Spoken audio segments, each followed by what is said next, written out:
nous avons dépassé l'époque où les Africains pouvaient se faire manipuler par quelques peuples, par quelques régimes.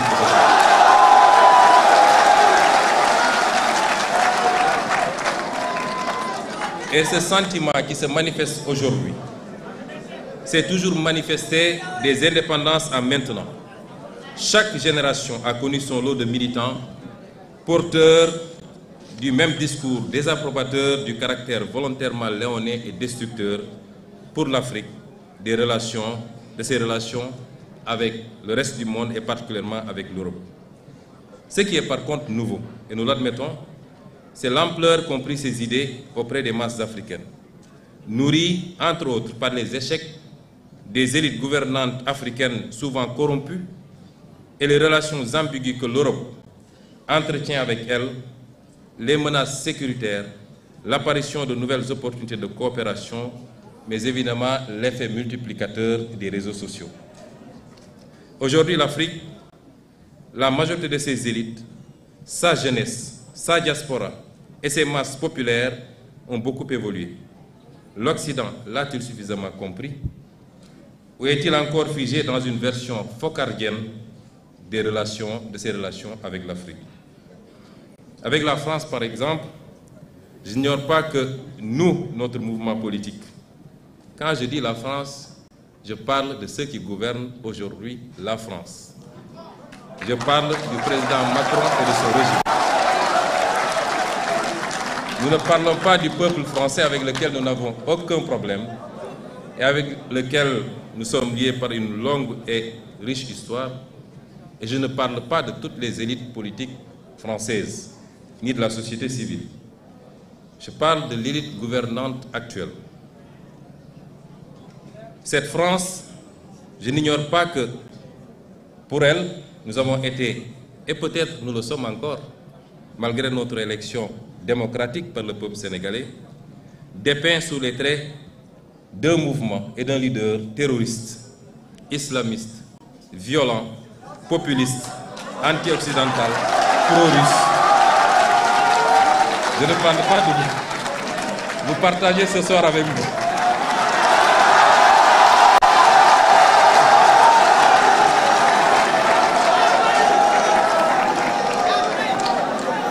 Il est évident, M. Mélenchon, que je ne m'en plains pas, puisque le français bon chose que vous êtes n'échappe pas à cette catégorisation. La vérité, c'est que beaucoup de gouvernants européens, et singulièrement français, s'accommodaient mal de notre discours politique souverainiste et se fixaient comme objectif de l'entraver. C'est ce qui explique certainement leur mutisme approbateur face à la sanglante persécution du régime du président Macky Sall contre notre parti politique et ses militants.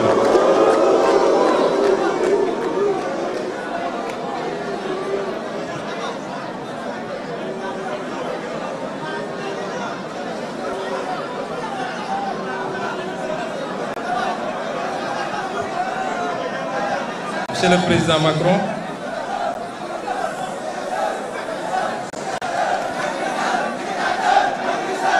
je voulais dire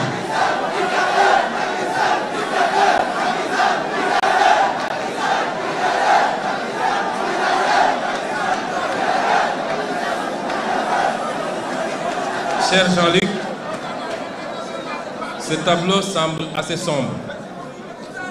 Je le dis parce que durant toute la période de persécution extrêmement violente contre tout un mouvement politique au Sénégal, ayant entraîné, causé la mort de plus d'une soixantaine de personnes, des milliers de blessés, plus de 1000 détenus politiques, vous n'avez jamais entendu le gouvernement français dénoncer ce qui se passait au Sénégal.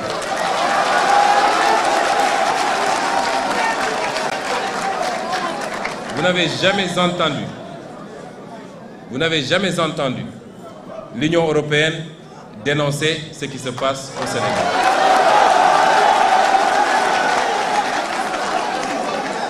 Et pire encore, c'est au pire de ces persécutions que le président Macron accueillait le président Macky Sall pour le féliciter d'avoir fait ce qu'il fallait pour sauver son pays.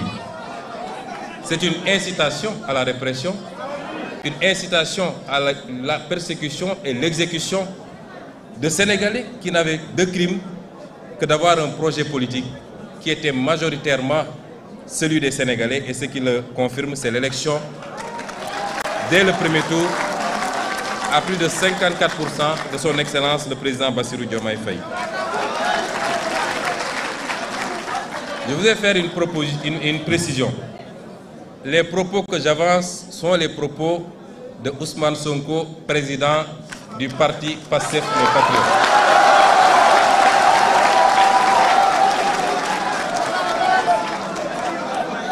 Il est évident que notre posture actuelle, consistant au fait que nous avons à conduire les destinées de ce pays qu'est le Sénégal, nous amènera à collaborer avec tous les États du monde, y compris l'État français et donc le gouvernement de M. Emmanuel Macron. Mais je peux également assurer que les postures et les positions que nous avons défendues jusqu'à présent en tant qu'opposants seront exactement les mêmes aujourd'hui que nous.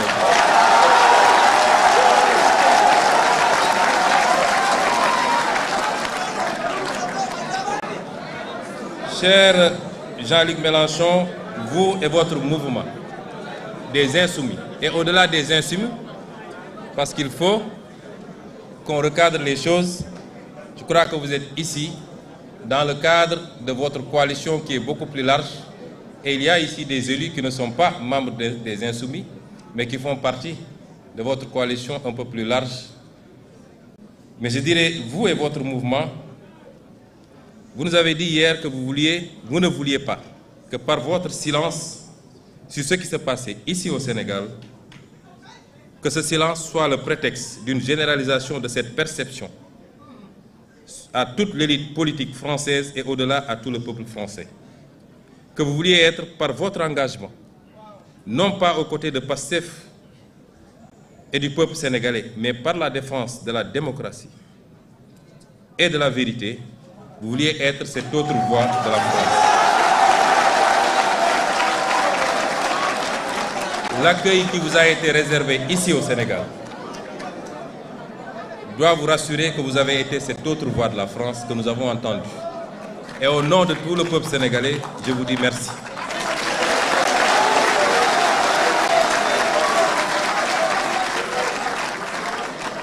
Vous voilà donc, M. Mélenchon, aujourd'hui à Dakar, terre d'Afrique, terre d'hospitalité, terre de liberté et terre de paix,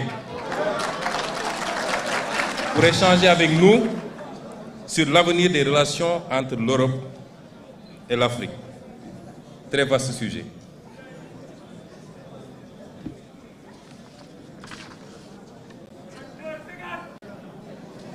Cette relation que j'ai décrite plus haut, jusqu'à présent, s'est passée comme nous connaissons.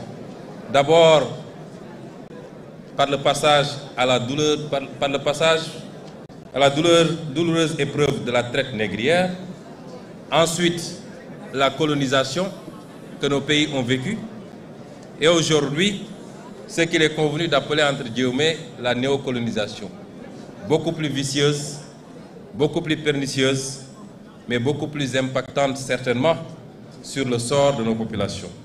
Et pourtant, nous y avons presque cru lorsque le président Macron déclinait la nouvelle doctrine africaine de l'Élysée.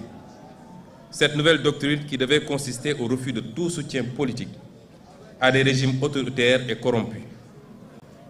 Ce n'est pas ce qui s'est passé au Sénégal. Et j'ai bien aimé tout à l'heure une expression où vous disiez que nous devions participer à tous les combats, où vous rejetiez la neutralité et vous disiez que nous devions participer à tous les combats sur la base d'un principe très simple, je me mêle de tout avec les mêmes principes. Malheureusement, l'Occident et l'Europe, très promptes à donner des leçons et à se mêler de tout, ne se mêlent pas de tout avec les mêmes principes. Je m'en veux pour exemple ce qui se passe aujourd'hui dans les pays du Sahel. On a tout fait de condamner, d'exclure, de mettre des embargos. Ce que nous condamnons nous-mêmes. Il est inadmissible que des Africains fassent l'objet de condamnation, on peut comprendre, mais qu'ils fassent l'objet d'ostracisme et d'exclusion en terre africaine, ce n'est pas admissible. Aujourd'hui, l'Europe a ses propres problèmes avec des pays qui se disent adeptes de l'illibéralisme et qui ne respectent pas forcément les règles de l'Union européenne. Ce n'est pas pour autant que ces pays sont mis sous embargo ou que les subventions européennes sont coupées. Pourquoi faudrait-il que des problèmes politiques en Afrique soient réglés par les Africains sur commande extérieure en s'attaquant à des pays frères et à leur population surtout? Nous ne pouvons pas l'accepter.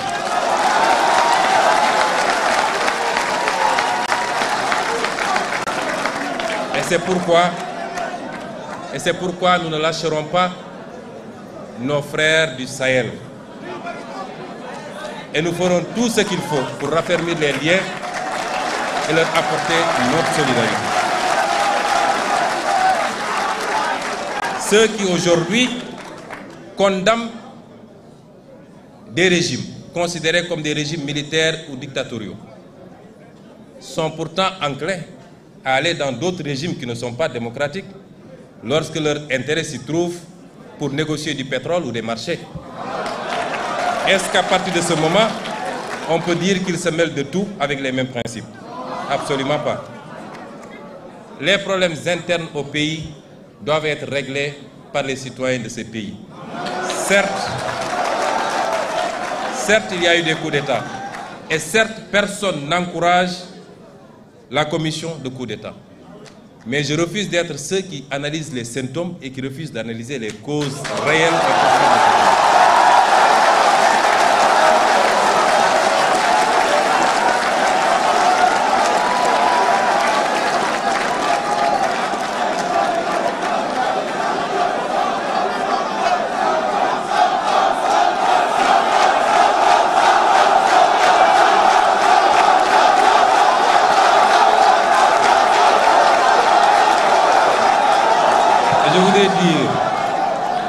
Je voudrais dire, Monsieur le Président Mélenchon, que c'est ces tergiversations, cette ambivalence dans les prises de position qui ont fini par discréditer une bonne partie de l'Occident, et en l'occurrence ici l'Europe et la France, au regard de tous ces peuples africains qui aujourd'hui vont aux mêmes écoles, suivent de la même manière l'actualité mondiale et sont aussi éveillés que tout autre peuple du monde. Et cela a fini par déteindre très négativement sur les relations entre l'Afrique et l'Europe.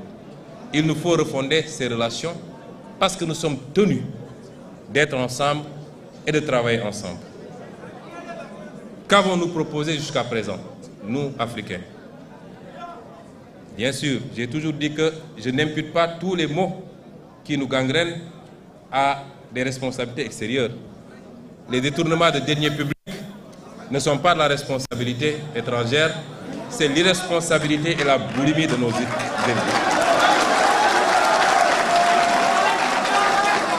Les mauvais choix de politique publique, même s'ils sont dictés par des institutions internationales, ne sont que de la responsabilité de nos propres élites. Je puis vous assurer que personne, rien ni personne, aussi bien dans le cadre bilatéral que multilatéral, ne nous imposera à nous les politiques internationales. Personne.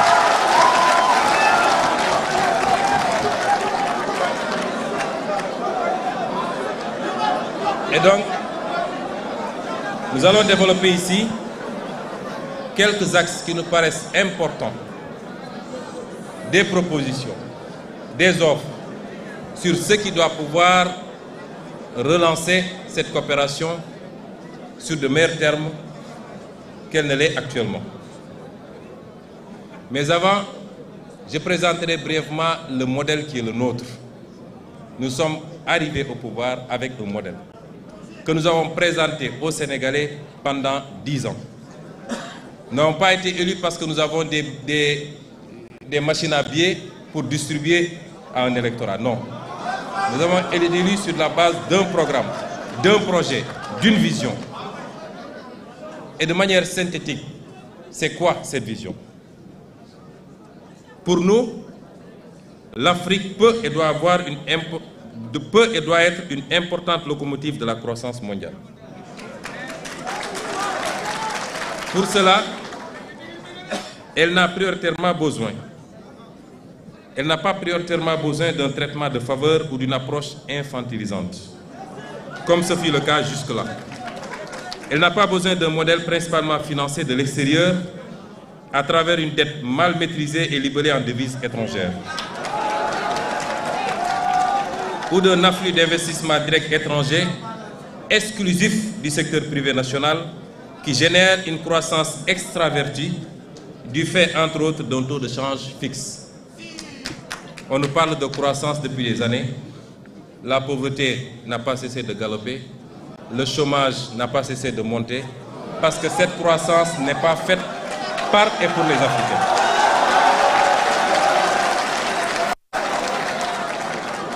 Tel est le schéma auquel est soumis le continent africain, et le Sénégal en particulier, par le libéralisme ambiant qui les a réduits à un statut de marginaux dans leur propre continent. Les conséquences sont sans appel.